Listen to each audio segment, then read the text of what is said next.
free from roadblocks so that we can reach our mission and purpose.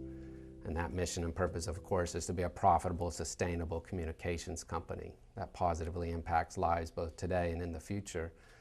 And so if we can understand the idea that each of us is responsible for the creation of our culture by creating the pathways that we need to, removing roadblocks, whether they're our own internal roadblocks or working through external ones, that will allow us to accomplish our mission and purpose. Well, I think all organizational roadblocks are really accumulation of the personal roadblocks. And so one organizational one that I saw that did manifest in interactions I had with numerous people was the inability to make decisions.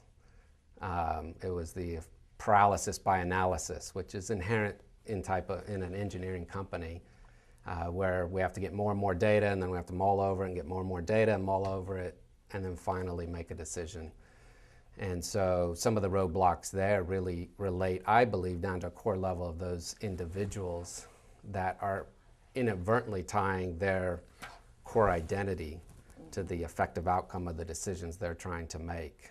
And so they have to measure, remeasure, measure, remeasure, measure, remeasure before they can let a decision out. And oftentimes we focus more on trying to develop the competencies of the person instead of helping them through their own internal roadblocks so they can let all of their creativity and giftings free. One of the things that I've gone through in some of my training is I have a strong desire and a need to be right. And so I'll do a pretty good job at gathering facts and figures so I'm right, but one of the areas where I've determined my own false belief is that if I'm not right, then I'm wrong. And it reflects on how I feel about myself.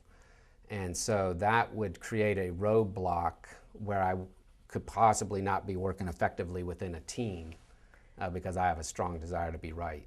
And so as I'm able to surrender that desire and realize whether or not I get my way or not is not a reflection of who I am or what my worth is, then I can interface more effectively with people. Yeah, we were in a meeting in this very room with myself and two other colleagues. And one of the colleagues said, "Hey, if you would have just done this, then I would have understood." And I'm thinking in my mind, I did do that. You just didn't see it. And I was about ready to go, I need to be right and prove myself right so I feel good about myself. And I've recently gone through some training, and I just sat there and I said, that's a really good point. I'm going to make sure that I do that in the next time. And I didn't create a fight, even though in that case I had done it. But for whatever reason, it didn't register with that person. And so to be a servant leader in that case meant, I'm going to deny my own need to be right because I'm already okay. And I'm just going to serve that person's need by saying, that's a valid point. I'll go ahead and do that. And it wasn't something that was needed to say, hey, I really did do it. It wasn't I didn't want to major on the minors. And that's where I've gotten myself tripped up many times as I major on the minors. I'm responsible for what I bring into this environment.